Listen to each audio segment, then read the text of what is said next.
Bismillahirrahmanirrahim.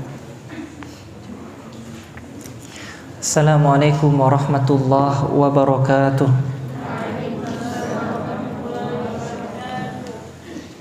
Alhamdulillahil wahidil qahhar, al-azizul jabbar, yukawwirul laila wan nahar, wa khalaqal insana libtila'i wal ikhtibar. Tsumma salatu wassalamu ala sayyidil bashar, habibina wa maulana Muhammadin sallallahu alaihi wasallam wa ala alihi wa ashabihi al-akhyar, amma ba'd. Faya ayuhan nas wa ya ayyuhal jama'ah, ittaqullaha haqqa tuqatih wa la tamutunna illa wa antum muslimun. Wa qala ta'ala, wattaqullaha wa yu'allimukumullah wallahu bikulli syai'in alim. Para jamaah kajian Ahad yang dimuliakan Allah, hari ini merupakan hari perdana kita kembali rutinkan kajian Ahad pagi. Para jamaah yang dimuliakan Allah Subhanahu wa taala,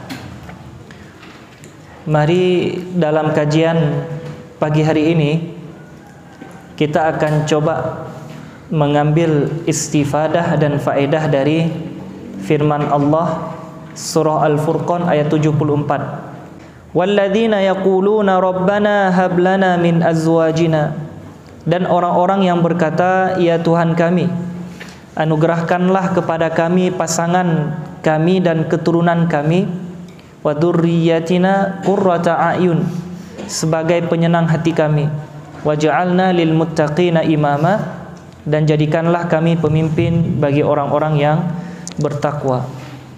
Nah, saudaraku dimuliakan Allah, satu ayat yang barusan kita bacakan ini berisikan tentang doa. Ya, kalau kita perhatikan satu ayat yang barusan kita baca lengkap dengan artinya, ini merupakan redaksi doa.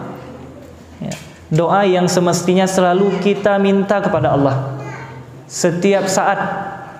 Dan doa yang satu ini merupakan doa tentang perihal gaib di masa depan, yang kita tidak tahu apa yang telah ditakdirkan oleh Allah, apa yang akan terjadi dan apa yang akan menimpa kita.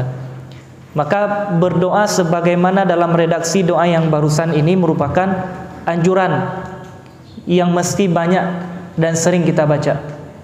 Dalam doa yang barusan kita baca juga, atau ayat yang redaksinya doa barusan tadi, ya, memberi makna kepada kita doanya agar mendapatkan pasangan hidup yang setia, membela kita dalam mempertahankan keimanan. Ya, doa yang barusan kita mintakan ya dalam ayat tadi merupakan doa meminta kepada Allah agar Allah memberikan anugerah berupa pasangan hidup yang senantiasa setia membela kita dalam mempertahankan keimanan. Baik, ya. Sama-sama kita coba mengambil istifadah. Ayat di atas merupakan konsep. Konsep apa? Konsep qurrata a'yun. Pernah mendengar istilah qurrata a'yun sebelumnya? Ada namanya qurrata a'yun di sini? Enggak a'yun tapi ainun. Nah, namun yang kita masukkan adalah qurrata a'yun. Apa itu qurrata a'yun? Kalau dalam terjemah dinamakan dengan penyejuk hati. Sebenarnya tidak salah ya, makna terjemah tidak salah. Namun kalau kita kembali kepada perkalimat, coba kita bahas. Qurratun, dari kalimat aqarra yuqirru, qurratan, bermakna bahwa tetap tidak bergerak. Ya, misal kita kalau Jumat mendengarkan khotib tidak bergerak, itu karena apa?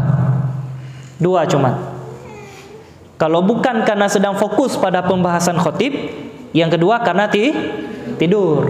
Betul, ikhwan? Ya, ini. Coba kita lihat orang-orang sedang mendengarkan khutbah Jumat, disimak dengan jelas. Simak, diperhatikan tanpa bergerak.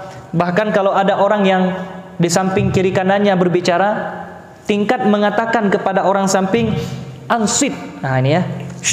Jangan ribut. Enti berisik. anti keruh. Ya, begitulah. Ya, nggak boleh ribut. Nah, apa kata Rasulullah? Faqad lagau. Sungguh dia telah melakukan lagau, ya, kelalaian. Tingkat itu cuma, apalagi lebih daripada itu. Maka orang khutbah Jumat itu harus benar-benar dia fokus mendengarkan, menyimak.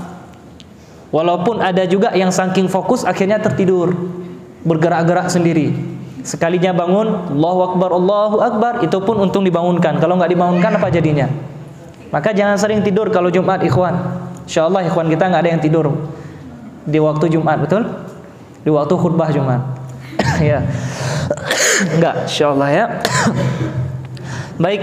Jadi kalimat qurratan, apa qurratan tadi? Tidak bergerak, tetap. Nah ini. A'yun. A'yun dari kalimat ainun, jamaknya a'yunun. Mata. Tidak bergeraknya mata. Kenapa tidak bergeraknya mata kemudian beralih menjadi penyejuk hati? Kalau kita sederhanakan makna begini. Orang ketika memperhatikan anak,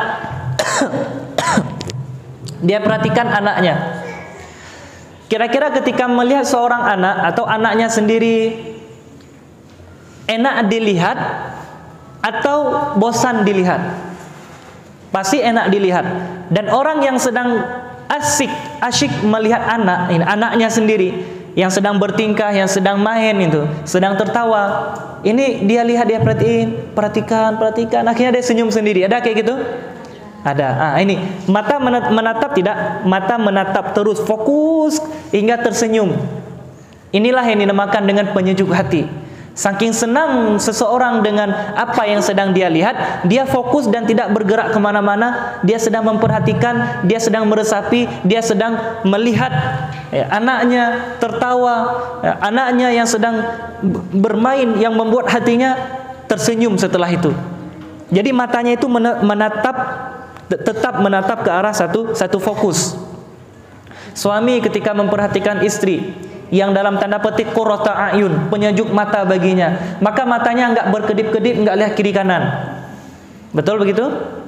Jadi kalau ada suami kadang lihat istri tapi juga lihat ke kiri, lihat ke kanan, berarti istrinya belum menjadi qurrata a'yun. Istri juga demikian kepada suami. Ngelihat suami tatapnya sebentar, cuman kurang dari 1 menit, kemudian pindah, enggak sanggup lagi lihat. Berarti suaminya belum menjadi qurrata a'yun, belum menjadi penyejuk jiwanya. Jadi ketika seorang suami tidak mendapati pada istrinya penyejuk hati, qurrata a'yun, tidak menjadi indah, ini maaf cakap, boleh jadi suami sudah terlalu banyak noda di matanya dengan melihat yang haram-haram. Ya, karena udah banyak melihat yang haram, jadi yang lain lebih tampak indah, maka Allah cabut keindahan pada istri di matanya. Ingat, saya ulangi, ketika seorang suami terbiasa memandang yang tidak halal, yang tidak baik, maka Allah akan cabut keindahan pada istrinya. Begitu juga istri. Ketika seorang istri terbiasa melihat yang tidak baik, ya, melihat yang haram, maka Allah cabut keindahan suami pada matanya, sehingga dia tidak mampu, tidak sanggup melihat suaminya. Jadi ciptakanlah rumah tangga yang penuh dengan qurrata a'yun. Istri penyejuk mata, suami penenang jiwa, anak-anak juga cindera mata terindah. Ini makna daripada qurrata a'yun. Ya. Jadi saudaraku yang Allah muliakan, apa itu bahagia? Bahagia, konsep kebahagiaan adalah ketika kita dapati dalam kehidupan dari pasangan kita sebagai penyejuk mata, maka bahagia. Sederhana sekali dalam satu konsep yang Nabi SAW bawakan. Seseorang akan dianggap seperti raja apabila dia mendapati 3 hal. 1, rasa aman. Ya, kalau dia merasa diri aman, coba kita lihat raja. Raja itu perlu diamankan oleh bodyguard, perlu diamankan oleh penjaga. Maka Anda hari ini berangkat dari rumah menuju kajian, nanti pulang menuju kebun dan sebagainya, tidak perlu ada yang menjaga gitu. Berarti Anda adalah raja. Saking amannya kita. Ini yang pertama. Yang kedua, apabila dia mendapati makanan pada setiap harinya, qutu yaumihi, dia bisa makan dia bisa minum, dan hari itu makanan cukup baginya, maka dia adalah raja.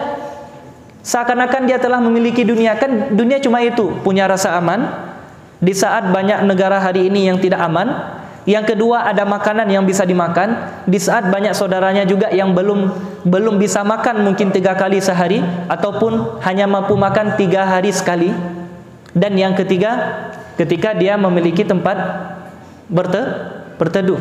Ada yang mengatakan ketika dia masih bisa tidur nyenyak. Nah, konsep kebahagiaan satu lagi yang terluputkan, bahwa makanan, rasa aman, tidur nyenyak, dan kediaman itu tidak pernah lepas dari pasangan hidup.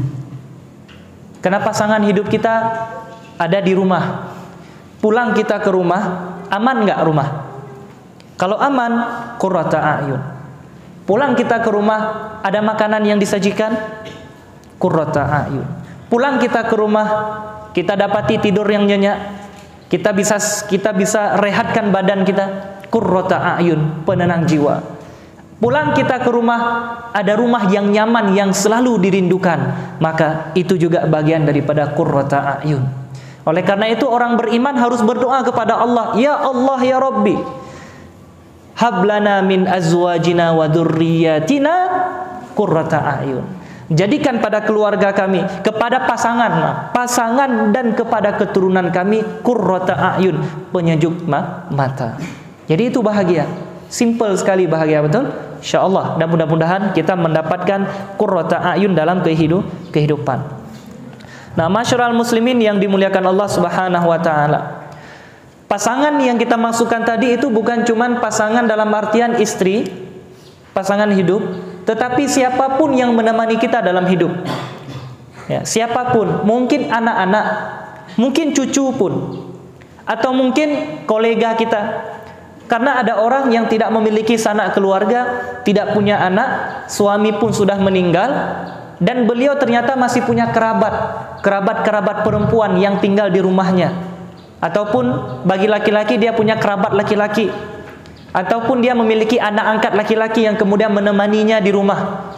Nah ini, jadi siapapun pasangan hidup, artinya yang menemani dalam kehidupan kita, dimintakan kepada Allah, minta kepada Allah agar menjadi penenang, penyejuk jiwa, penyejuk mata, cindera mata terindah.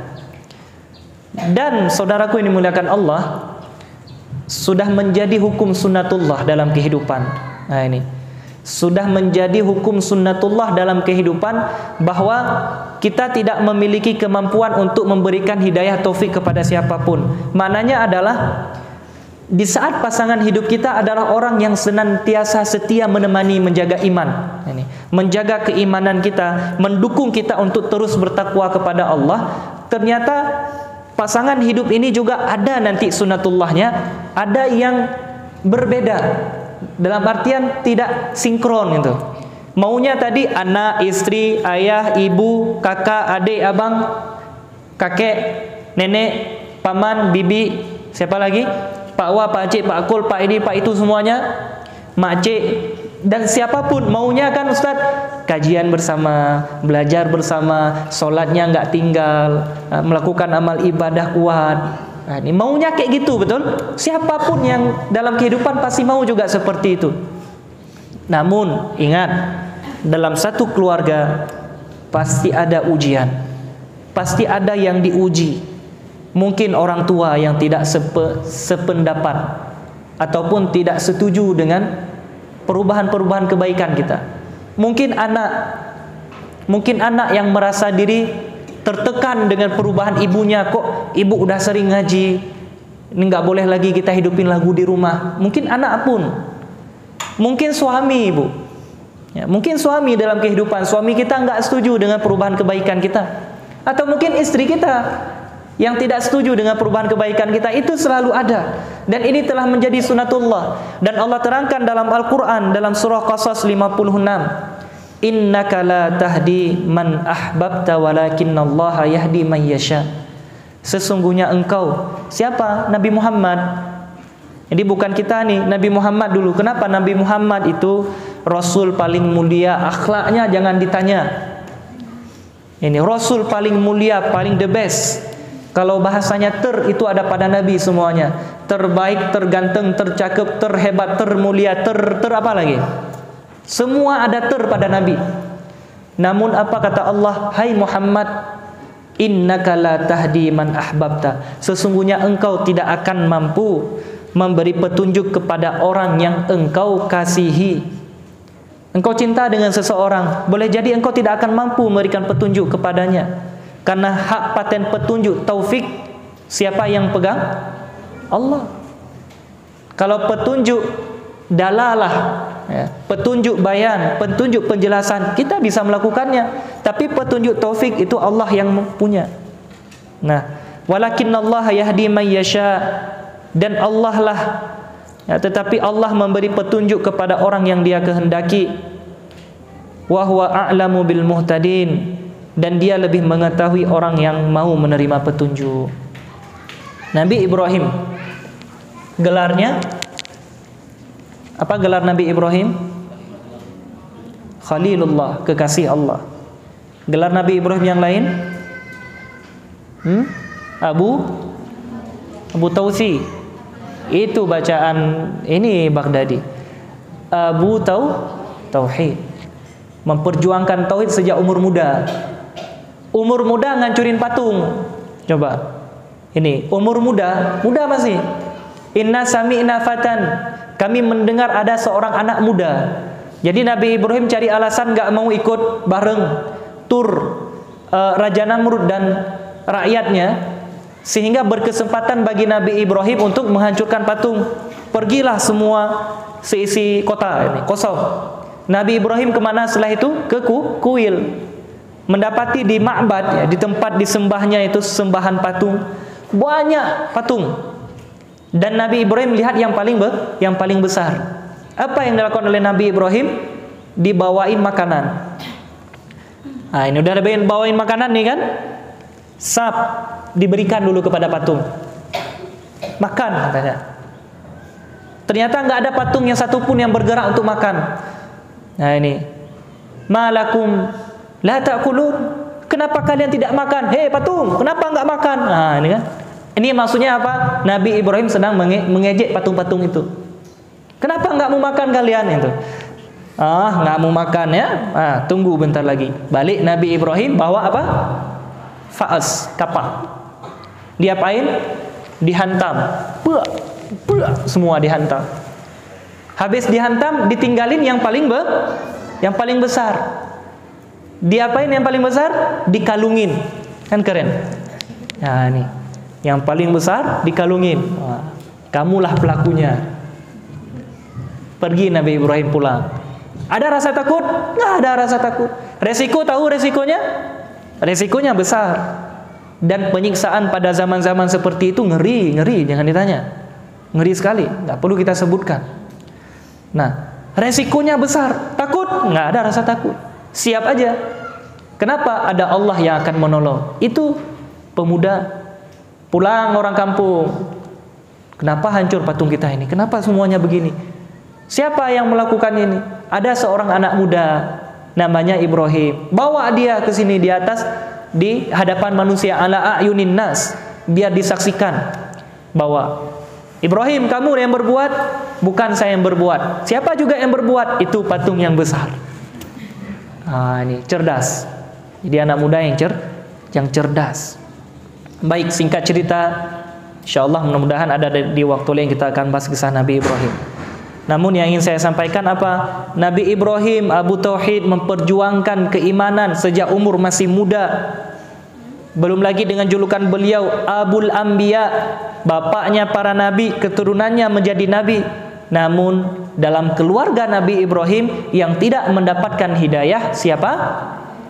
Ayahnya Azar. Azar, ayahnya Nabi Ibrahim tidak beriman kepada Nabi Ibrahim. Bahkan pembuat patung ayahnya, anaknya Nabi. Walaupun seorang Nabi Ibrahim ingin sekali ayahnya mendapatkan hidayah, tetapi hidayah itu hanya hak paten Allah yang pegang. Berusaha Nabi Ibrahim mengajak ayahnya, ya abati Lima ta'budu ma la yasma'u wa la yubsir wa la yughni anka syai'a. Kenapa engkau menyembah yang tidak mendengar, tidak melihat dan tidak mencukupkan kamu, tidak menolongmu dari segala apapun? Wahai ayahku, aku telah datang sedikit ilmu kepadaku. Ikutilah diriku, aku beri petunjuk kepadamu. Ahdika siratan sawiya. Ya abati, la ta'budi syaitan. Wahai ayahanda tercinta. Bahasanya coba, abati. Abati itu kata pilihan dalam bahasa Arab. Kalimatnya bermakna wahai ayahandaku tercinta. Jadi enggak ama, enggak gitu. Ama yang kucinta. Nah, ini kalau terjemahnya begitu ya, abati. Beriman enggak beriman? Nabi Nuh. Siapa yang tidak beriman? Anaknya. Siapa nama anaknya? Kan'an. Enggak beriman. Di saat kapal Nabi Nuh dihantam oleh ombak sehingga gunung tenggelam, bukan bukit, ini bukit masih, gunung tenggelam coba. Kan'an dilihat posisinya oleh Nabi Nuh. Nabi Nuh berteriak, "Ya wahai anakku, ya bunayya rukam ma'ana." Naik ke sini. Ngapain kamu di situ bersama orang-orang kafir? Wala takuna ma'al kafirin. Jangan kamu bersama orang kafir. Wahai anakku, sini naik. Sini ke tempat ayah, nak. Naik perahu ayahmu nih, nak. Gitu. Apa kata Kan'an? Sa'awi ilal jabal ya'simuni minal ma. Aku akan berlari kepada gunung, ke arah gunung yang akan melindungi diriku daripada air bah ini. Qala la 'asimal yawma min amrillah. Hari ini tidak akan ada satu pelindung pun kecuali Allah. Tidak akan ada yang mampu melindungi dari perkara Allah. Wahai anakku tercinta, cepatlah naik. Singkatnya apa? Wahala bainahumal mawju fakana minal mughraqin. Allah kirimkan al-mawj di antara keduanya. Ini Nabi Nuh, ini anaknya mau naik gunung. Kemudian Allah utuskan apa? Ombak. Muam digulung ombak di depan Nabi Nuh. Kebayang di depan Nabi Nuh, Nabi lihat anaknya enggak selamat. Nangis enggak Nabi Nuh? Nangis. Setelah selesai semuanya bahkan berdoa. Ya ini, ya Rabbi innahu min ahli. Ya Tuhanku, sesungguhnya Kan'an itu adalah keluargaku, anakku. Apa kata Allah? Innahu laysa min ahlik. Dia bukan keluargamu. Wahai Nuh, meminta ampun untuk orang yang telah dijawantahkan Allah tidak selamat bukanlah perkara yang baik. Ini maka Nabi Nuh bermohon ampun. Nabi Lut kepada kaum mana diutus Nabi Lut? Kaum kaum apa? Kaum Sodom. Nah, ini yang mereka suka sesama jenis. LGBT hari ini. Ya, LGBT hari ini. Dan hari ini sedang marak-maraknya itu. Secara kita tidak sadar, gerakan LGBT luar biasa. Secara tidak sadar. Dan itu memang terorganisir. Ya, bukan tidak terorganisir, terorganisir sekali. Pelan-pelan merekrut anak-anak muda untuk suka kepada sesama jenis. Hewan pun kayaknya nggak ada seperti itu. Bukan kayaknya, emang nggak ada. Hewan pun, binatang pun nggak suka kepada sesama jenis. Ayam jumpa ayam jantan jumpa ayam jantan. Ngapain? Bertarung, gitu. Memperebutkan betina. Giliran hari ini sesama jenis coba suka manusia yang diberikan akal. Maka dinamakan dengan kaum Sodom. Ya. Kaum Sodom. Nabi Lut diutus kepada kaum Sodom. Anaknya ada anak perempuan. Ya, diselamatkan oleh Allah. Kapan waktu diazab? Mau'idukumus subh. Janji Allah, ya, maksudnya ancaman Allah akan datang di waktu subuh. Maka malam hari pergi cepat tinggalkan negeri kaum Sodom. Yang tidak selamat siapa? Istrinya. Istrinya pelaku, bukan pelaku. Maaf cakap, istrinya lesbian, bukan. Perempuan suka perempuan, bukan. Tetapi dia pendukung. Ini istrinya bukan suka kepada sesama perempuan. Dia normal. Namun dia mendukung. Ini dia mendukung perbuatan kaum Nabi Lut. Dia yang mengabarkan kepada kaumnya bahwa telah datang tamu-tamu yang tampan ke rumah. Ada anak-anak muda tampan datang ke rumah, cepat-cepat terus datang kaumnya. Ternyata tamu-tamu yang tampan tadi melainkan malaikat. Nah ini, maka istrinya juga termasuk bagian yang dibinasakan. Nabi Muhammad SAW, paman beliau, mengasuh beliau dari kecil, melihat sendiri bagaimana keajaiban, mukjizat. Bahkan diperingatkan oleh seorang pendeta bahwa ini adalah nabi, ini masa depannya dia akan jadi nabi. Wahai engkau pamannya, jangan bawa dia ke negeri yang banyak orang Yahudi, bawa pulang. Jaga dia baik-baik, dilindungi oleh awan, tidak terkena terik panas matahari, menjadi bukti bahwa ini adalah nabi nanti suatu saat, tolong jaga. Ini pamannya udah tahu itu nabi. Melindungi lagi dari segi akhlak Rasulullah diakui, coba. Sampai beliau wafat, menjelang sakaratul maut, pamannya masih tidak mau mengucapkan kalimat syahadat. Padahal Nabi di sampingnya, Nabi di samping. Dan Nabi terus-menerus mengatakan, ya ammi, qul la ilaha illallah ashfa'u laka indallah. Wahai pamanku, katakan kalimat la ilaha illallah, kuberikan syafaat di sisi Allah nanti. Sekalipun mungkin engkau tidak beriman selama ini, namun di akhir hayat itu cuma satu, akan ada syafaat insyaAllah. Nah ini bahasa lainnya, dengan harapan, menangis bahkan Nabi mengharapkan, coba paman sekali aja ucap kalimat itu. Tapi apa yang dilakukan oleh paman Nabi SAW?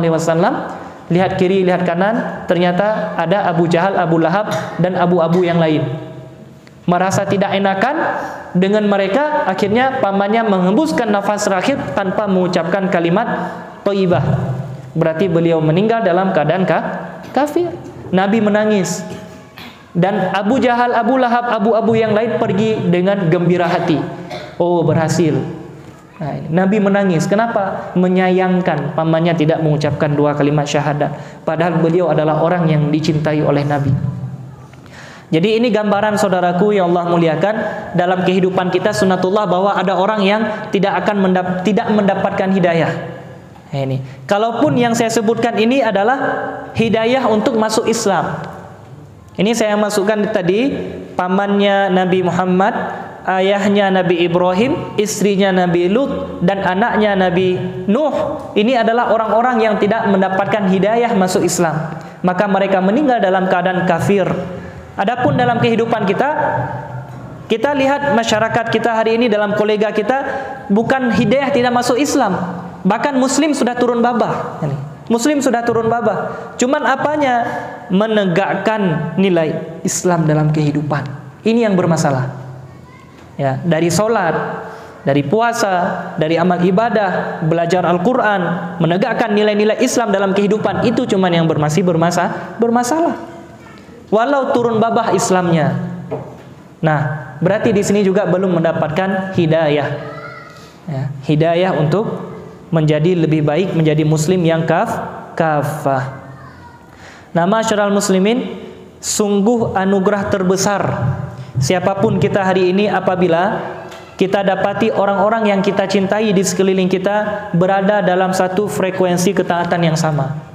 Sama-sama mengaji, sama-sama belajar, sama-sama menegakkan sholat, sama-sama punya visi misi untuk ke surga. Ini rezeki yang luar biasa, anugerah ini.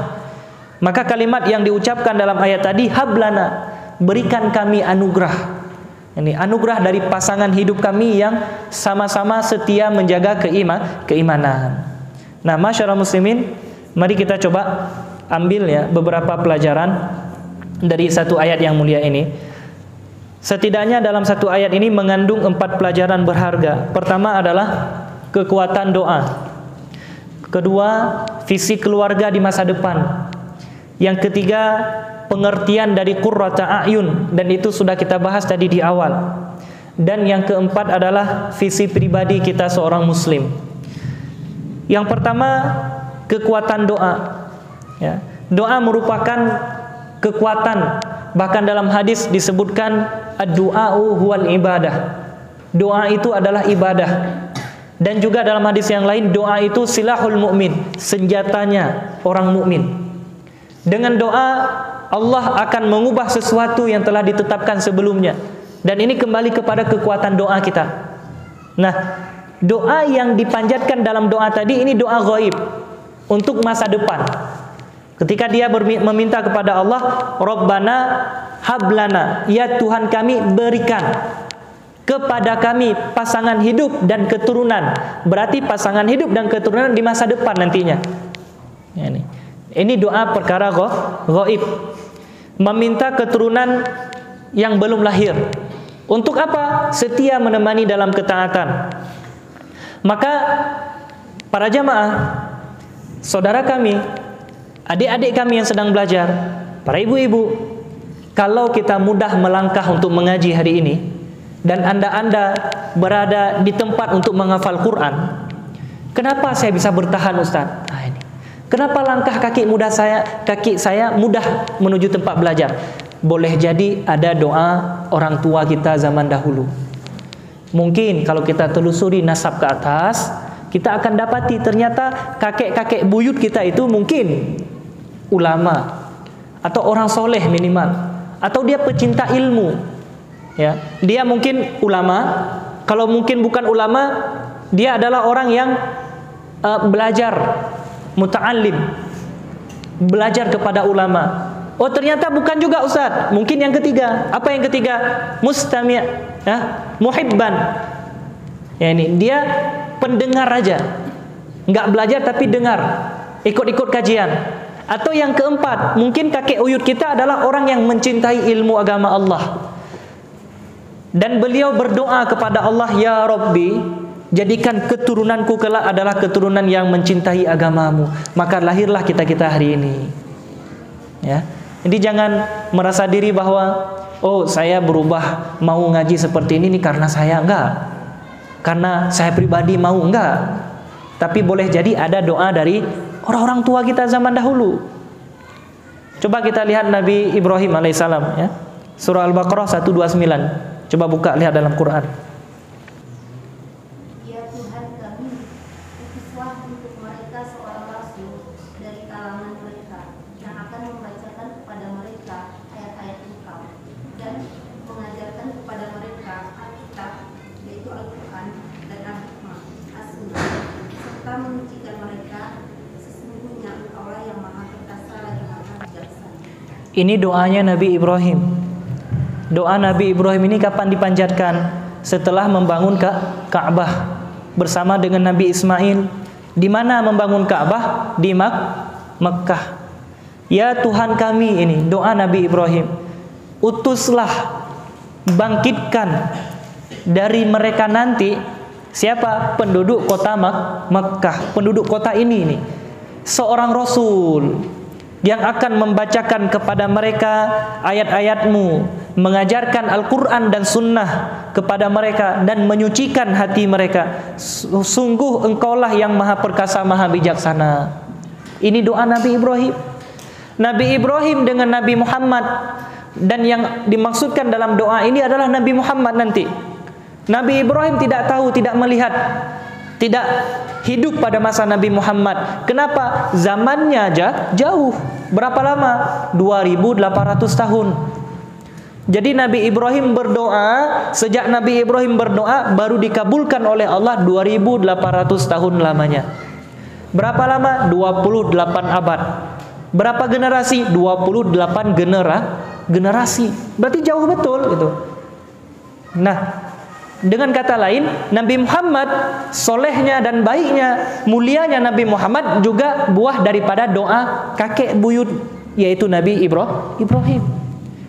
Jadi kalau kita hari ini mudah belajar, ya, mudah belajar, bertahan untuk menghafal Quran, punya semangat jiwa yang sama untuk menjadi lebih baik dengan mengaji, ini boleh jadi ada doa orang tua kita dahulu. Coba cek. Tanyakan kepada orang tua kita, betul ke nenek kami atau nenek buyut, kakek buyut kami dulu mungkin dia ulama atau orang yang dekat dengan ulama, atau dia pecinta ilmu agama, sehingga lahirlah kita hari ini yang mudah belajar Quran. Nah ini, masyaallah muslimin. Kemudian masalah doa, Kata Nabi SAW dari hadis Abu Hurairah, "Laisa syai'un akrama 'ala Allah Ta'ala minad du'a." Tidak ada sesuatu yang lebih besar pengaruhnya di sisi Allah Ta'ala selain doa. Sungguh doa itu akan memberi pengaruh yang besar, membuat seseorang berubah. Ternyata doa kekuatannya. Dan doa itu ibarat kata kita sedang mendayung sepeda. Ya. Coba kalau kita dayung sepeda, berat enggak? Apalagi tanjakan. Berat, lelah. Tetapi setelah tanjakan ada turunan. Kalau sudah turunan, kita bisa santai. Nanti dia akan mendayung sendiri. Kita mendayung sepeda butuh tenaga. Curah kita gayung. Wah, nah kita berdoa seperti itu. Tanpa sadar, sepeda kita terarah.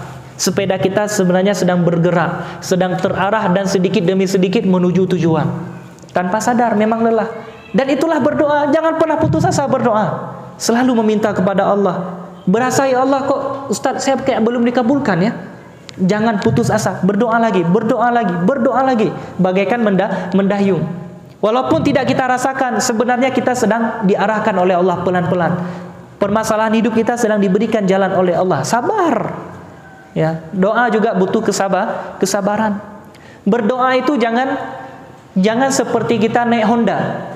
Kalau naik sepeda kan berarti butuh dikayuh dan harus bersabar. Perahu juga demikian, pakai dayung. Bismillah. Habis kita dayung, kita apain? Tenang, biarkan perahu itu bergerak. Kan gitu ya. Pernah naik perahu tidak? Sampan. Pernah ya? Akhwat udah pernah? Habis naik jatuh enggak? Coba aja naik. Kita dayung di belakang. Bismillah. Tenggelamkan dalam air, tarik yang kencang. Habis kita dayung, kita apain? Kita biarkan. Jangan begini. Ini bisa jatuh. Ya, orang mendayung itu tenang. Saya coba lihat orang-orang ahli dalam mendayung, tenang sekali. Sekali dayung terbawa. Tapi sekali kemudian resapi dan rasakan. Ada dorongan, betul? Tapi pelan memang dorongannya. Namun terarah, perahu itu mulai bergerak. Kalau udah mulai agak oleng, dayung sebelah kiri. Yang penting seimbangkan. Begitulah sebenarnya berdoa. Dan berdoa jangan seperti orang naik Honda. Gas. Nggak cukup gigi satu, nggak kuat. Gigi dua, gas. Gigi dua, gigi tiga, akhirnya jatuh jurang. Doa itu jangan ngegas sama Allah. Ya Allah, pokoknya ya Allah nih, saya mau mobil. Kapan? Siang ini, nggak mau tahu ya Allah. Jangan kayak gitu berdoa sama Allah.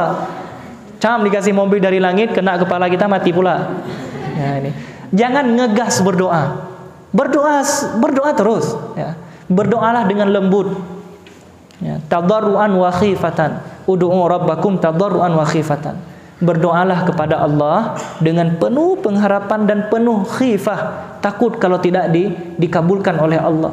Namun jangan ngegas dalam berdoa. Ya Allah, tolong ya Allah berikan hidayah kepada suami saya. Pokoknya hari ini harus dapat hidayah dia ya Allah. Kalau enggak, pokoknya hari inilah ya Allah. Jangan kayak gitu. Ya Allah, anak saya kayak mana ya Allah, udah bandelnya luar biasa. Berikan ya Allah anak saya ini perubahan hari ini, pokoknya 1 jam ke depan saya ingin lihat. Jangan ngegas. Ya, jangan ngegas. Jangan ditarik gas, tapi pelan-pelan bagaikan mendayung dan lihat perubahannya insyaallah, ya. Saudaraku dimuliakan oleh Allah, yang paling menyedihkan adalah bukan tidak dikabulkannya doa, tetapi yang paling menyedihkan adalah ketika seseorang putus asa dari berdoa sehingga dia tidak berdoa lagi. Merasa diri Allah meninggalkan dia, Allah tidak mengabulkan doanya, akhirnya dia tidak berdoa. Jadilah dia orang yang berputus asa dari rahman Allah. Bahkan ini termasuk dosa. Ya. Masyarul muslimin, ini yang pertama. Yang kedua, mengandung visi keluarga untuk masa depan yang masih gaib. Visi keluarga yang dimasukkan ini ada 3. Visi untuk membentuk keluarga sakinah, mawaddah, warahmah. Ini sering diucapkan oleh Pak KUA, Pak Imam ketika menikahkan ataupun ya membantu prosesi pernikahan ijab kabul. Dalam khutbah nikah itu sering disebutkan, bahkan sering dibacakan Ar-Rum ayat 21 tadi. Nah ini. Lantas apa itu sakinah, mawaddah, warahmah? Ini visi, namun banyak orang yang tidak mengerti. Kita coba ulang kaji. Pertama, sakinah. Sakinah itu adalah bagaikan, kata para ulama, bagaikan pohon yang dihempaskan oleh badai, kemudian tiba-tiba badainya hilang, pohon itu menjadi tenang. Itu mana sakinah. Ketenangan yang didapati setelah datangnya badai. Maka rumah tangga itu bagaikan badai, dia pasti ada masa-masa dia akan dihempas bagaikan pohon. Namun setelah itu ada nanti sakinah, ketenangan. Ini. Yang kedua, mawaddah. Mawaddah itu rasa cinta yang terus-menerus tumbuh. Dari kalimat wadda yawaddu. Ya, rasa cinta yang tumbuh terus-menerus. Kalau diibaratkan kepada rumah tangga, maka rasa cinta yang tumbuh pada rumah tangga ini, pada sepasang kekasih, pada sepasang suami istri, semakin lama berumah tangga, semakin saling mencintai. Di awal-awal mereka berumah tangga, maaf cakap, belum terlalu mengenal, mungkin dia mencintai pasangannya hanya sebatas penampilan fisik. Namun lama-kelamaan setelah dia berkenalan, oh akhlaknya begini, oh sifatnya begini, unik ternyata istriku, memang luar biasa antik suamiku. Nah, lama-kelamaan apa yang terjadi? Tumbuhlah rasa cinta yang dinamakan dengan mawaddah. Tidak hanya memandang pada fisik. Lihat orang tua kita yang kalau sudah berumur 60 tahun, 70 tahun. Kalau dipandang pada fisik sudah berkerut, sudah rabun, jalan pun agak sudah susah.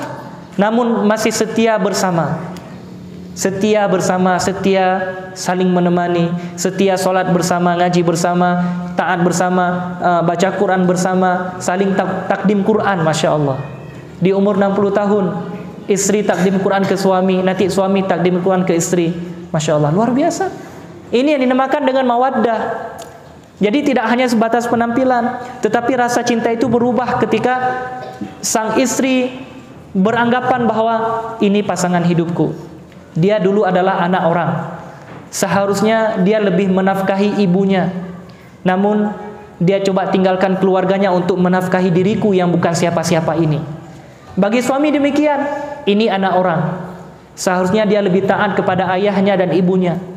Dia harus membantu ibunya di rumah. Namun kali ini dia korbankan waktu tenaganya untuk membantu diriku, untuk menyiapkan makananku yang aku bukan siapa-siapanya. Namun hanya karena ijab kabul, sekarang dia beralih ketaatan kepadaku. Hanya karena ijab kabul, dia telah beralih rizkinya, nafkahnya untuk menafkahiku. Siapa aku bagi seorang perempuan? Siapa aku bagi suami? Maka muncullah ini rasa cinta karena saling pengertian. Yang satu sakit, yang satu menemani dan membantu. Sakit yang ini dibantu ditemani oleh yang ini. Maka muncul rasa cinta bukan lagi pada penampilan. Ini mawaddah namanya. Dan jarang-jarang orang diberikan mawaddah oleh Allah.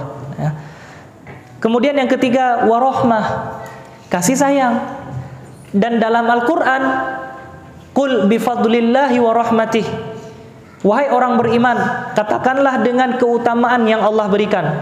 Keutamaan yang Allah berikan, warahmatih, dan rahmatnya. Apa itu rahmat? Al-Quran. Jadi kalau kita maknai rahmat dalam 3 visi keluarga, terwujudnya sakinah, ketenangan, terwujudnya mawaddah dikarenakan adanya rahmah, yaitu Al-Quran. Dengan suami istri senantiasa mengaji dan belajar agama, maka muncullah atau Allah munculkan kepada mereka 2, sakinah dan mawaddah. Nah ini, masyarul muslimin yang dimuliakan Allah. Jadi penting bagi siapapun kita sebagai bekal rumah tangga masa depan, dan bagi yang sudah berumah tangga hari ini, mesti berilmu tentang rumah tangga. Namanya juga rumah tangga, 2 kata, betul? Rumah dan tangga. Ada yang pernah belajar apa arti rumah dan tangga? Kenapa rumah tangga itu dinamakan dengan rumah tangga? Kenapa enggak rumah pintu misal? Atau rumah lantai. Kenapa tangga? Padahal ada pintu, ada jendela. Rumah jendela, rumah pintu, rumah dapur, rumah teras, rumah apa mungkin. Kenapa tangga? Ada filosofinya. Ya. Pertama, maknanya adalah membangun rumah harus dimulai dari pondasi, tiang dan atap. Untuk membangun satu rumah yang indah, maka harus dimulai dari tiang, dari pondasi, tiang dan atap. Kalau ini tidak ada, maka tidak terbentuk rumah. Namun yang lebih penting daripada pondasi, tiang dan atap apa? Ingin bangun rumah, apa yang lebih penting? Denahnya, Bu, betul. Denahnya. Kalau tidak ada denah, mau bangun rumah jadi WC. Nah, ini mau bangun rumah jadi WC, jadi gubuk. Nggak ada denah. Dan denah inilah yang mahal, ilmu. Membayar arsitek ya, lebih mahal, bahkan mungkin setara dengan membangun rumah. Mahal betul. Atau setengah dari membangun rumah untuk membayar arsitek doang gitu. Membiayai. Kenapa? Ilmu berapa ukuran atap, berapa ukuran tiang, berapa takaran semen, berapa ini, berapa itu, dan semuanya ini mahal sekali. Maka jadilah denah bangunan. Dan denah rumah adalah Al-Quran. Maka orang yang membangun rumah tangga tetapi tidak memiliki denah, rumahnya terasa seperti gubuk. Nggak indah rumahnya dan nggak elok. Dia ingin bangun rumah tangga tetapi tidak memiliki ilmu Al-Quran. Oleh karena itu siapapun yang ingin berumah tangga suatu saat belajarlah. Belajarlah ilmu agama. Belajarlah ilmu bagaimana membangun rumah tangga, ilmu komunikasi dan sebagainya. Yang kedua, kenapa dinamakan dengan rumah dan tangga? Karena apabila rumah ya, lantainya ada 2 misal, maka untuk mencapai lantai 2 butuh tangga. Tangga ini sifatnya menaik. Jadi disebut rumah tangga. Rumah dulu kemudian tangga. Tangga kemana? Pertanyaannya. Ke lantai 2 atau ke atap? Karena ada tangga ke atap, tangga ke lantai 2. Ini tangga kemana? Tangga ke surga. Jadi ini misalkan rumah nih. Nah, ini rumah. Kita bangun rumah di dunia. Maksud bangun rumah apa? Ada orang rumahnya yang kita bangun. Karena tidak cuma bangunan, namun siapa yang menjadi pasangan hidup, bagaimana pendidikan anak-anak kita. Maka disebutlah rumah terlebih dahulu. Kemudian baru tangga. Tangganya kemana nih? Ke surga. Rumah ini harus menjadi tangga kita menuju surga Allah. Bagaimana menjadikan rumah kita ini adalah tangga menuju surga. Pegang tangan istri, pegang tangan anak. Ayo kita melangkah 1, 2, 3. 1 langkah tangga pertama, langkah tangga kedua, langkah tangga ketiga. Kemana ayah? Kemana wahai suamiku? Ke surganya Allah. Itu filosofi rumah tangga. Bukan rumah pintu. Bukan rumah apa tadi saya sebut jendela itu. Tapi rumah tangga. Karena kita punya tujuan ke surga Allah. Ya ini. Jadi harus berilmu. Nah, ini yang kedua, mengandung visi keluarga masa depan. Yang ketiga, anak solih, indah dipandang lagi menyejukkan di hati. Ya dinamakan dengan qurrata a'yun. Pertanyaannya, kapan anak ini bisa disebut dengan qurrata a'yun? Kemarin para jamaah yang Allah muliakan, hari apa itu? Ini Ahad ya, Ahad yang lalu. Ya, kemarin waktu hari Ahad yang lalu, kami diundang untuk mengisi webinar ataupun seminar di wisuda tahfiz Al-Quran. Nah, yang diwisudakan beragam umur, namun lebih banyak anak-anak yang tingkat SD gitu. Diwisudakan mungkin juz 30. Adapun yang 30 juz juga ada. Itu tingkat-tingkat SMA. Nah, ada satu sesi yang sangat membuat saya terharu dan unik sekali. Mungkin kala itu mau menangis. Dan ternyata bukan saya. Siapapun kala itu yang melihat dan menyaksikan mau menangis. Kenapa? Karena dalam hadis Nabi SAW yang artinya di mana orang tua akan dipakaikan nanti tajan, ya, mahkota di surga yang cahaya mahkota itu lebih bersinar, lebih indah daripada cahaya matahari. Nah ini mahkota yang dipakaikan kepada orang tua di surga. Dan panitia kala itu saat diwisuda anak-anak ini dipanggil juga orang tuanya ke depan, kemudian berdiri di belakang anak. Jadi anaknya di depan, sang ayah, sang ibu berdiri di belakang. Nah, udah kemudian apa? Diberikan mahkota sebelumnya kepada anak-anak, kemudian anak ini diamanahkan, wahai kepada para adinda dan ananda yang telah diwisuda, sekarang saatnya Anda memakaikan mahkota kepada orang tua Anda. Masya Allah. Maka orang tua tadi yang di belakang semuanya berlutut, kemudian sang anak memakaikan mahkotanya kepada orang tua. Ini tutorial, baru testimoni, testing dulu. Yang insya Allah mudah-mudahan aslinya nanti di surga, aslinya nanti di akhirat nanti insya Allah, kalau anak-anak penghafal Quran. Dan saya lihat semua orang tua kala itu menangis, Bu Pak. Menangis, merasa terharu. Ya Allah, ini anak saya memakaikan mahkota, dan mahkota ini maksudkan ini adalah hasil jerih payah dia menghafal Quran selama bulan suci Ramadan kemarin, sehingga dia telah mengkhatamkan 1 juz 30, selesai hafalannya. Dan kala ini dia memakaikan mahkota kepada orang tuanya, menangis orang tua. Kala itu mungkin kita bisa bahasakan sebagai qurrata a'yun. Tangisan orang tua ini didasari oleh hati. Tangisan orang tua ini saking senang dan bahagia, ya Allah, anak kami memakaikan mahkota, bagaimana kelak di akhirat nanti, ya Allah. Ini udah jadi qurrata a'yun. Ya, satu segi qurrata a'yun nih.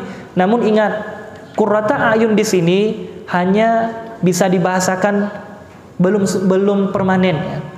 Belum benar-benar, belum 100%. Kalau anak-anak tadi tidak dibimbing dengan benar, dari qurrata a'yun mungkin bisa berbalik. Dari penyejuk mata mungkin menjadi mengkhawatirkan, ya, pengancam ketentraman kita, nggak tenang kita dengan anak-anak kita. Maka lantas kapan anak itu benar-benar menjadi qurrata a'yun? Jawabannya ketika si anak istiqomah soleh di umur dewasa. Saya ulangi, kapan Pak Ustadz anak saya bisa saya anggap sebagai qurrata a'yun? Ketika dia masih kecil kah? Di saat dia hafal Quran, umur dia masih SD mungkin. Tapi ketika anak tadi istiqomah mempertahankan agamanya, dia masih soleh, dia masih solehah di saat dia berumur dewasa. Itu baru qurrata a'yun yang sebenarnya. Ibu lebih nangis ketika melihat anak-anak ibu yang masih SD, udah hafal Quran, maju ke depan, dapat ijazah, dapat sertifikat. Atau ibu akan menangis ketika anak ibu yang sudah dewasa, jilbabnya besar, dia berkata kepada ibu, setelah dia salam, dia ucapkan, wahai ibuku tercinta, izinkan ananda atau adinda membawakan di akhirat nanti mahkota untuk ananda pakaikan kepada ibu. Nangis nggak ibu? Lebih nangis. Beda nangisnya, nangis bahagianya ketika dia kecil. Akan beda, Bu. Bapak juga demikian. Ketika dapati anak bapak udah dewasa, istiqomah azan. Dan saya dapati itu, Masya Allah. Ada anak-anak jamaah kita di sana, dan kami sering khutbah di situ. Anaknya bisa dibahasakan mungkin remaja sekarang. Dan si ayah, ini saya ceritakan sedikitnya. Si ayahnya nggak pernah dekat dengan masjid. Asalkan udah waktu sholat, ini ayahnya bawa speaker orang zaman dulu apa tuh? Speaker radio itu. Ini. Dan modelnya bukan tenteng ini, bawa gini nih. Berarti besar betul? Hidupinya besar lagi. Cengrung, jreng. Dia jalan sambil bawa apa itu? Untuk lempar nangkap ikan tuh, jaring nangkap ikan ya. Pukat ya.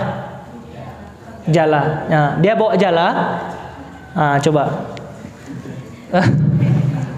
Ya. Dia bawa pukat, dia bawa jala, dia bawa jaring ikan, dia bawa alat pancing, dia ingin ke danau dan dia lewati masjid. Ini coba lihat nih. Setiap hari seperti itu, dia lewatin masjid dengan suara musik yang besar dari radio. Santai aja. Dia lewat dengan santainya. Nggak ada sholat sama sekali. Nggak pernah sholat. Dia ceritakan, wallah Ustaz, saya nggak pernah sholat sama sekali. Namun apa yang membuat saya berubah? Anak laki-laki saya. Anak laki-lakinya udah remaja. Anaknya ganteng, putih, soleh. Dan dia muazzin. Bayangkan, anaknya muazzin di masjid tadi. Ayahnya ya biasa aja dia bawa, dan nggak pengaruh pun. Kapan terpengaruh? Suatu ketika si ayah tadi lewat agak telat, mendekati waktu zuhur. Si ayah tadi lewat pergi ke sampan tadi. dan dekat dengan masjid, dengan suara musik yang besar dari radio yang dia bawa. Si anak mau azan. Dia dengar ayahnya lewat. Dia udah tahu memang kebiasaan ayahnya, nggak pernah ditegur. Namun kali ini dia tegur, dan tegurnya dengan sangat lembut. Nah ini, karena jaraknya mungkin dari sini sampai ke asrama mungkin ya, nggak mungkin dia teriak. Dia mau azan, apa dia bilang? Ama. Ya, apa? Nah, dia cuma berikan kode isyarat, mau azan. Saya mau azan, katanya maksudnya. Oh iya, dimatiin, dimatiin. Habis dimatiin, ayahnya ke masjid, enggak juga. Langsung dayung perahu, turun tengah. Langsung mancing ikan. Dah, anaknya azan. Suara azan anak inilah yang membuat dia dapat hidayah. Enggak pernah dia dengar suara anaknya azan. Kenapa? Karena setiap kali anaknya azan, dia sibuk dengan musik, sibuk dengan lagu-lagu yang dia dengar. Enggak pernah dia dengar suara anaknya azan. Kecuali kala itu dia bilang, Allahu Akbar, Allahu Akbar. Ini suara siapa ya? Nah ini, karena kan udah dimatiin tadi. Ini suara siapa ya? Dia lihat ke arah masjid. Inikah suara anak saya? Ya Allah, nggak pernah saya dengar selama ini. Hayya 'alas shalah,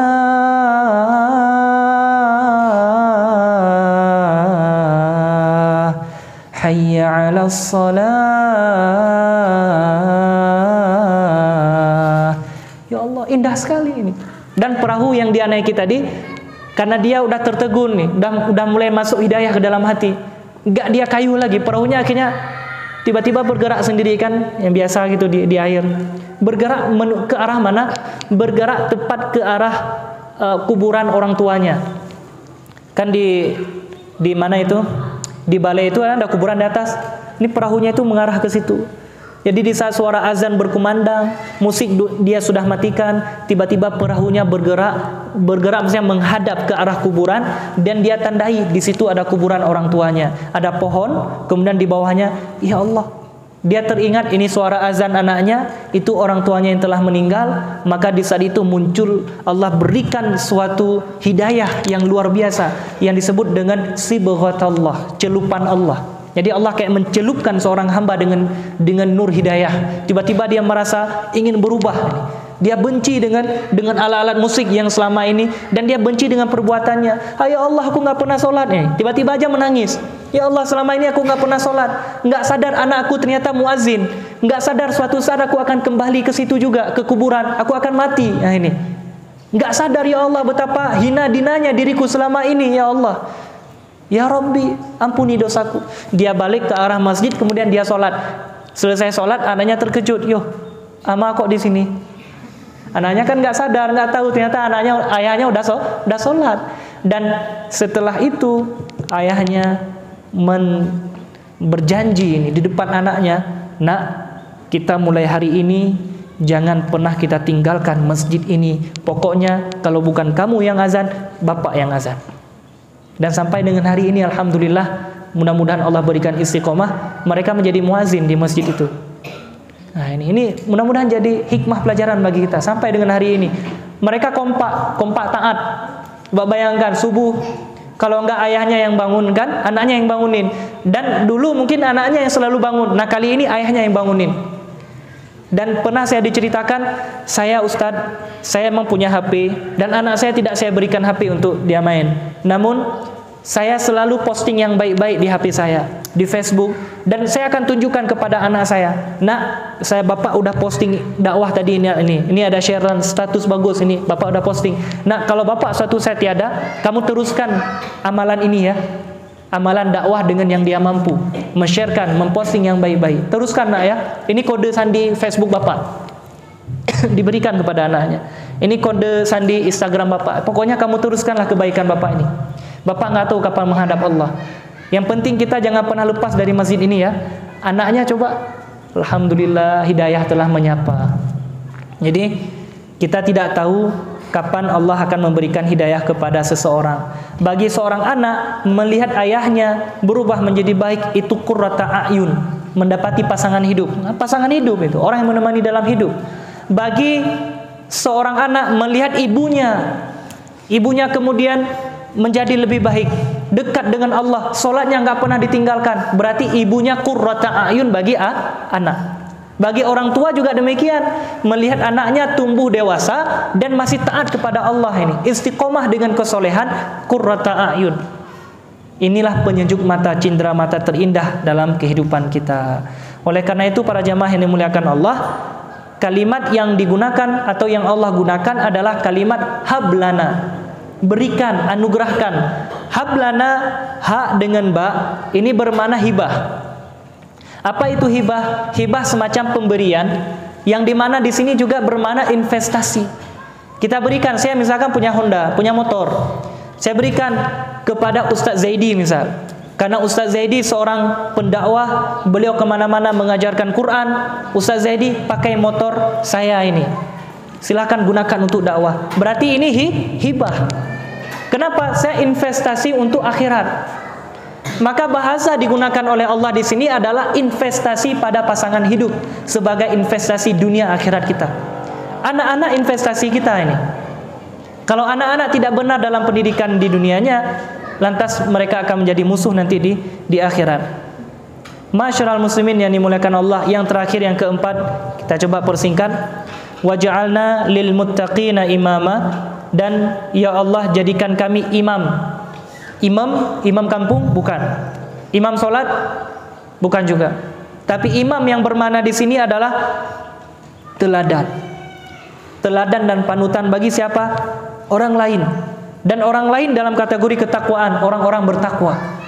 Mungkin dia imam solat, mungkin dia juga imam di kampung, atau mungkin siapapun imam dalam rumah tangganya. Dan makna imam di sini dekat dengan kalimat amam. Imam, amam. Imam itu di mana, belakang atau di depan? Depan.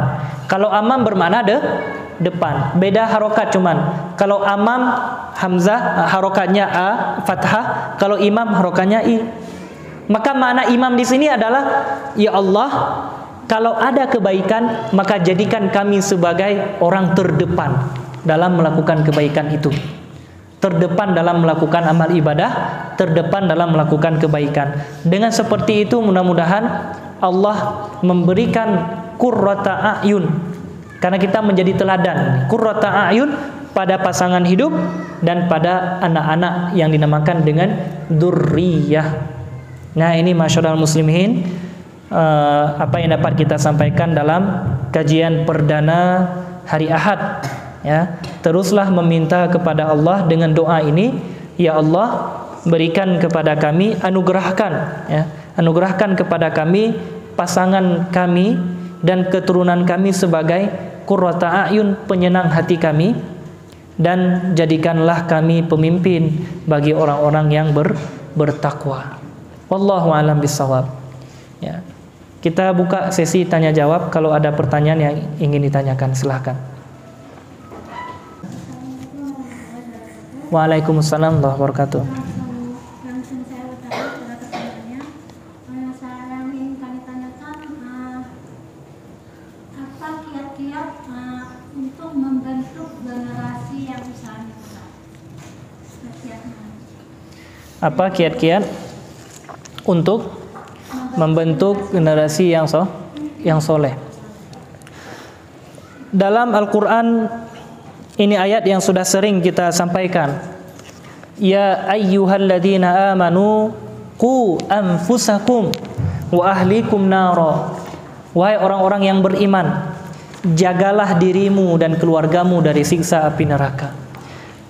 Pertama di situ Allah sebutkan dengan kalimat keimanan. Wahai orang-orang yang beriman, maka yang merasa diri beriman kepada Allah mestinya dia merasa terpanggil. Dan makna di sini juga pelajarannya adalah membekali keluarga dengan keimanan. Ini yang paling penting. Membekali keluarga dengan tauhid yang benar, dengan pemahaman Islam yang benar. Ini hal yang sangat penting sekali, dan ini kiat pertama. Baru kemudian kalimat berikutnya, qu anfusakum, jaga anfusakum, diri kalian terlebih dahulu. Pemimpin rumah tangga, para ayah, para ibu yang menjalankan amanah sebagai istri di rumah, jaga diri kalian.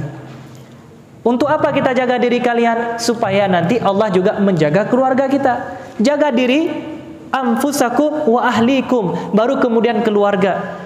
Berarti kiat kedua, membentuk keluarga yang selamat dunia dan akhirat, yaitu dengan menjadikan diri kita sebagai teladan. Karena kalimat pertama adalah diri kita terlebih dahulu. Sang ayah merupakan teladan dalam rumah tangga. Sang ibu juga demikian, mempraktekkan nilai-nilai keteladanan dari ayah yang mereka ini diikat dengan keimanan.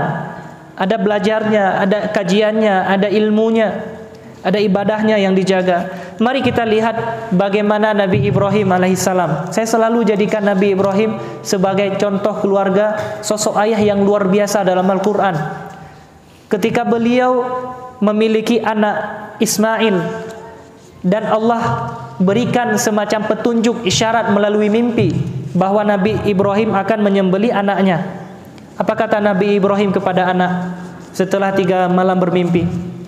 Ya bunai, inni ara fil manam anni azbahuka fanzur madza tara. Wahai anakku, sungguh aku melihat dalam mimpiku bahwa aku menyembelihmu. Coba, aku melihat, aku bermimpi, aku menyembelihmu. Fanzur madza tara, apa pendapatmu wahai anakku? Ini nabi, Pak. Ini nabi. Dan Nabiullah Ibrahim kalau sudah dapat perintah Allah itu enggak ada negosiasi sama sekali. Hancurkan berhala, hancurkan. Itu kan Nabi Ibrahim modelnya itu. Namun ketika Allah berikan suatu perintah untuk menyembelih anaknya, coba bahasa Nabi Ibrahim, anakku, ya, aku melihat di dalam mimpi, aku menyembelih dirimu, maka berikan pendapatmu. Apa pendapatmu wahai anakku? Enggak dalam bahasa otoriter. Anak, kamu harus tahu ya, saya ini nabi dan Allah telah memerintahkan kepada saya untuk menyembelihmu. Ini kayak mana Nabi Ismail kira-kira? Sekalinya dijenguk, ini Nabi Ismail dijenguknya di masa umur masih kecil nih. Ditinggalkan di saat bayi, dijenguk untuk disembelih. Coba, ayah tinggalkan saya dengan ibu di saat kami masih bayi di tengah hutan, di tengah tidak ada orang sama sekali. Sekali-sekali ayah datang untuk menyembelih saya. Ayah itu nabi atau bukan? Mungkin itu jawaban Nabi Ismail, betul? Tapi tidak Nabi Ismail, karena bagusnya pendidikan Nabi Ibrahim. Lihat jawaban Nabi Ismail. Qala ya abatif al ma tu'mar. Wahai ayahku, lakukan apa yang diperintahkan oleh Allah. Dan kalimatnya abati, wahai ayahku tercinta. Enggak benci dia. Wahai ayahku, engkau nabi atau bukan? Kan enggak seperti itu. Wahai ayahku tercinta. Padahal titah sebelumnya apa? Sembelih. If'al ma tu'mar. Lakukanlah olehmu apapun perintah Allah. Engkau akan mendapati diriku sebagai anak yang sabar. Ini jawaban yang sebenarnya tidak lumrah dijawab oleh seorang anak. Harusnya seorang anak itu paling tidak akan mengatakan sami'na wa ata'na, karena yang perintah nabi, betul? Kan yang perintah nabi, berarti apa jawabannya? Sam'an wa ta'atan, sami'na wa ata'na. Kami dengar, kami patuh, lakukan, udah gitu. Namun ada tambah redaksi kalimat yang unik dari seorang anak. Wahai ayahandaku, lakukan apa yang Allah perintahkan. Engkau akan mendapati diriku sebagai orang yang sabar. Coba, menunjukkan bahwa sebenarnya Nabi Ismail itu juga ada rasa takut. Fitrah itu. Bukan berarti Nabi Ismail udah siap disembelih, nggak takut nih. Takut juga beliau selaku manusia. Ini kan jarang-jarang kita dengar. Nabi Ismail selaku manusia biasa dan masih anak-anak, Pak, merasa juga takut. Ini betul ke akan disembelih? Tapi kalau memang perintah Allah, saya akan sabar. Pasti ada hikmah. Ada rasa takut, sehingga jawabannya adalah engkau akan dapati diriku sebagai anak yang sabar. Apa parenting, nilai pendidikan anak di situ? Ini bagus. Nanti bisa saja saudara-saudari, ibu-ibu mendengarkan ceramah Ustadz Bendri Jaisyur Rahman tentang parenting, pendidikan anak. Bagus. Apa yang beliau sebutkan dari kisah tadi? Jadi Nabi Ibrahim itu tidak otoriter dalam mendidik anak. Tidak otoriter apanya? Tidak otoriter dalam memberi keputusan. Pokoknya keputusan saya yang paling benar, kamu nggak boleh ambil keputusan yang lain. Nggak seperti itu. Melainkan Nabi Ibrahim memberi keluasan. Lihat anaknya dengan perkara yang besar nih, perkara menyembelih anak ini, perkara hidup mati loh, Pak.